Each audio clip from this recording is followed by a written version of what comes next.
If you can't share my parents with me, then we are gonna have to break up. Recently, my husband Tom was disappointed that I refused to live with them and started speaking disrespectfully to me. You didn't raise your daughter right because she wasn't taking care of her parent in the way that you wanted her to. You thought it was your parents' duty, not yours. It is understandable how this made you feel angry and even hurtful toward them for not fulfilling that role. I know this is not allowed. I was so surprised that I couldn't say anything back to Tom when I should have. Living with the in-laws is not something I'm opposed, but it really does make me feel frustrated and stressed all the time with their unreasonable demands on me when my husband can't be there for me. Tom was an only child, so he received a lot of love from his parents. That said, it wasn't too common for untrained children to do well in schools. They put too much emphasis on academics and sacrificed the social aspects of childhood like friendship building and sports experiences. Tom was spoiled as a child, and his parents let him have anything he wanted. As an adult, he didn't have to work for things or help in the family business because of his fortune. When I saw him giving me a hard time about my mistakes and wanting something from me at the same time, I was surprised when they bought him this big, beautiful bed because they knew how much he liked it. The bed is too firm. Once this happened, when he was just a university student, my husband and in-laws would come to me with many unreasonable demands. For example, my mother-in-law raised her eyebrows when she saw me buying and cooking a large bag of chicken thighs, which was affordable when we were tight on money, like the day right before payday. Stella. Recently, Tom has been complaining that your cooking is not yummy and not satisfying because you only cook chicken thighs just because it's cheap. Don't cook poorly, and sometimes why don't you try to cook something delicious? Since my mother-in-law, Clara, would say such thing, would try to cook a pork steak. Then my father-in-law, Richard, would grumble. Isn't pork steak what poor people would eat? Since Tom is working hard and earning enough, shouldn't you make him praise him by making him a beef steak, or he is seriously feel bad for Tom for marrying a wife from a poor family? If Clara and Richard would think for a second that Tom is not satisfied in any way, they would immediately blame it on me and complain it to me. Also, they would say how they pity Tom for it. Really, every time I would see my in-laws, I feel very stressed, but Tom is an only child. I knew one day he would say about living with the parents, so I was being prepared for it. I am also an only child too, and only had my father, Bob. We were well off and Bob raised me all on his own. Bob was really good at house chores too, so every time I would go back and visit him, that's all I needed to do. Bob also didn't expect anything from me. I understand that you already have too much play on yourself by dealing with the parents-in-law. No need to worry about me, Stella, every time I visit him. He would always tell me that and also make sure that he was very proud of me for it. Perhaps it was because of those words from my father. I was able to withstand the unreasonable demands from Cora and Richard. Just then, my father passed away. According to my father's friend, Sam, who came to the funeral, told me that Bob had been suffering from cancer for several years. He probably kept it a secret from me to not be a burden on me. He did not show any sign of cancer, nor even a hint of illness to me. My father, who spent many years as a single parent, never revealed his illness to me until the very end, just because he loved and cared and didn't want to be any burden to me. To think about my father, I couldn't stop crying. Her father was too young to die. Stella. Clara and Richard, who came to the funeral, greeted me, us too. We never know if we will become sick and be hospitalized. I am too horrified to think about dying alone, not even see my child that next to me when I am dying. Yes, after all, if you are the child, you have to take care of your old parent. We are getting old too, you know, instead of grieving for my father nor caring for my feelings. Clara and Richard implied that I was the Palia daughter and that they pity my father, and above all, she pressured me to take care of them as Tom's wife, since what they were saying to me was so rude. I was about to say something back, but then I saw my father's smile in the portrait. It's okay. Don't worry about me. You are doing a good job, Stella. My father's words and his kind smile came back to my mind, and I managed to swallow the words that were almost coming out. It was near the end of the funeral that I discovered that my father's estate included a large tract land in New York. Sam, who had kept the will, handed it to me. Such a big land, and is one of the nicest place in New York. It will be a waste if you don't use it wisely back at home. I was reading the will when Tom snatched it up from me, and after he read it, he spoke to me with excitement. Hey, what do you think about building a two-family house here and living in with my parents? Don't you think it's a great idea? Two-family houses. I was too shocked. I just repeated the words. Why is my husband deciding on how to use the land I inherited to suit him and his parents? It's too early to make a decision about it. Let me contemplate about it. What are you saying? There's no need to contemplate about it. For this kind of things, you should make fast decisions. I have been thinking about how to live with my parents for a long time now. Then came with this inheritance of a land. Perfect. I bet God is telling us to build a two-family house on this land, don't you think so? I don't think so at all. There wouldn't be a God who would suggest such thing.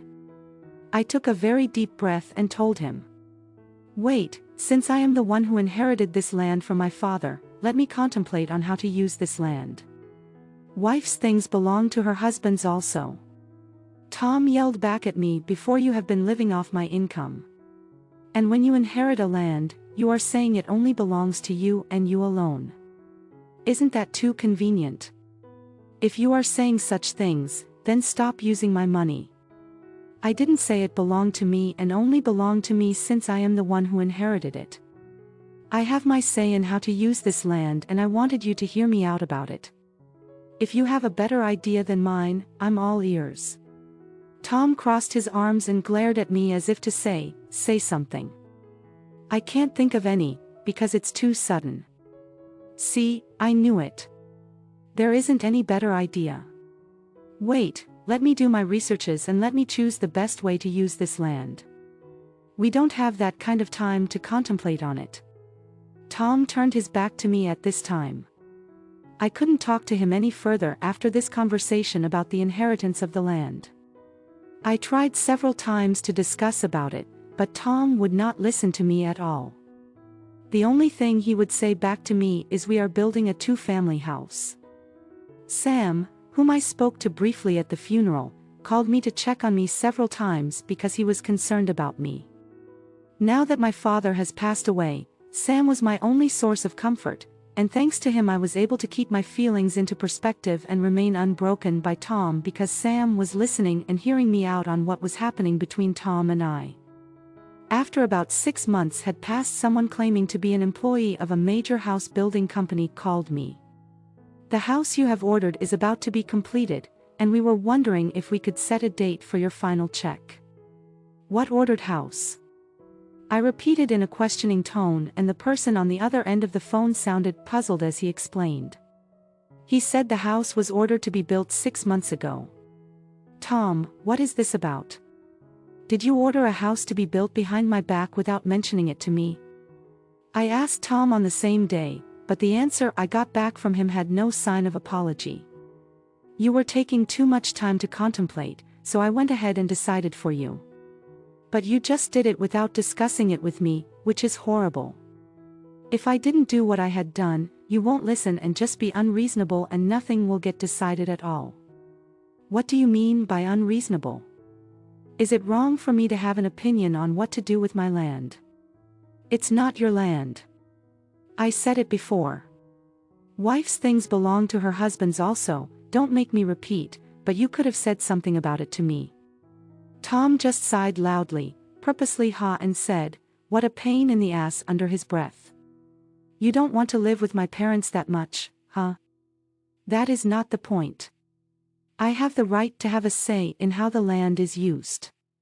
Anyways, if you don't want to live with my parents, let's divorce. I was surprised at how quickly this conversation went.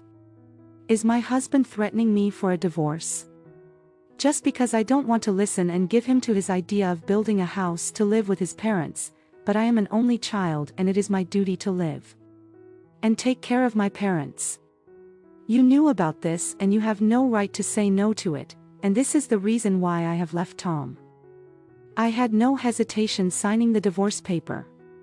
I was treated in such an unreasonable manner. My love for him was gone and I have nothing but frustration and stress from Clara and Richard. Both Tom and his parents told me to get out, but I preferred it that way anyways. My only regret was that they took my land, which my father had left me away from me. I called Sam and told him what had happened to that land. That must have been hard. His voice was filled with sympathy, but soon became powerful. But don't worry, we'll get that land back. What? Without answering my questions, Sam just smiled. After the divorce, I was living in an apartment. I was looking for a job, which I was having difficulties, but I was in no rush. I already had a well-planned out plan for a stable life in the future. My only concern was the land I had gotten from my father. I didn't understand what Sam meant, but I still decided to wait and believe in him that everything would be all right because he was my father's friend. Then I received a phone call from Tom. "Hey, you signed a contract to build a mash and, on that land, why didn't you tell me? So you framed me, didn't you?" "What? What are you talking about?" "I just got sued from the construction company because I built the house already on that land since he called me." When I was meeting up with Sam, I made a gesture of questioning what Tom was talking about. Sam just smiled at me and took the phone away from me and started to talk to Tom. "Hey, Tom, you're speaking too loud. Everyone can hear you. Don't you know how to speak to a lady? The way you speak, wouldn't it be considered as a moral harassment?" Who are you?" Sam was right. Tom's voice was so loud that I could hear him when the phone is in Sam's hand. "I am an old friend of Stella's father. I have heard a lot from him. Stella's father is the one who made the contract to build the mansion. He was worried that you and your parents would use this land without Stella's permission, even though Bob only left it to Stella. So he made a contract to build a mash before his death. Why didn't I hear about this?" It was written in the will. You took the will away from Stella before she could finish the last page of the will, didn't you? Also, you yourself read only the beginning of the will and felt better about it and didn't read the will till the end. Isn't that right?" Sam was right. Tom did take the will away from me while I was still in the middle of reading. After he took the will away from me, he never let me read it again. As I was talking to Stella, she told me the truth, and when I heard the truth, I thought you would terminate the mansion contract on your own. So I kept quiet about it. I knew it. You framed me. No, I didn't frame you. You dug your own grave. I did not do anything. I could just imagine Tom's teeth chattering on the other end of the phone and I felt great about it. And also I think Stella has something to tell you. As Sam said that he gave me back my phone. Yes, I did have something to say to Tom. I have something to say to Tom, which he will regret. That is why I needed my time. I was taking my time to find a way for Tom, Clara and Richard to regret for letting me go. Tom, I believe that soon you will be receiving claim for damages in alimony as well. Huh. The voice of Tom was so loud and sounded so dumb. What do you mean by that, Tom? Since you used my land behind my back without my permission, I was so frustrated. So I did my research a lot, and then I found out that I was able to claim for the damages if a house is built on the land without a permission. You've got to be kidding me. It wasn't without a permission because what belongs to the wife, belongs to the husband, but I am not your wife right now, am I? As I said this, Tom just didn't know what to say back. That land is still mine right now because we got divorced. You and your parents have no right whatsoever to use my land at all, but when I built the house, it was while we were married. Yes, Behind my back. Without my permission. Without my permission, you have built the house on my land, and because I was opposed to it, you just kicked me out of the house and divorced me again. Tom was silent, so I continued. Oh yeah. By the way, all the conversations we had about the house and land is recorded. The fact that you started saying that you will build a two-family house on my land, even though I wanted to have some say in it, and that without my permission, you have started to build a house, and every time I would say something about it, you would just harass and scold me about it. But this is all recorded. I talked and submitted this recording to my lawyer. This is for the alimony. I heard Tom say, "Damn," on the other end of the phone. Then without any more saying, he just hanged up. Wow. He just hanged up. I had more to say as I said that. Sam laughed. Haha. You had more to say, Stella. You go, girl. I know, right? Sam, you are pretty mean too. You didn't tell me about the mansion. I could have told it to you, but I didn't know if you would be like this to Tom. I am proud of you. Sam looked so happy. I smiled. Thank you. Then it didn't take long before Tom called again, but this time he didn't call with thuggish attitude like before. He was so upset that he really sounded like he was about to start crying. Stella. Well, I am sorry. I am truly sorry. You are the only one for me and I still love you. So let's get married again. I can't believe you now. After all you put me through. I know. I am sorry. I'm very sorry. I apologize as many times as I have to. No way. If I get married, you and your parents will get together again and pick on me, won't you? I won't do that. I knew why Tom was so desperate to have me back after consulting with my lawyer. Tom and his parents had to tear down the house and give back the land over to me. If that's the case, Tom and his parents, who had already moved out from their original home, will have no more place to live at all.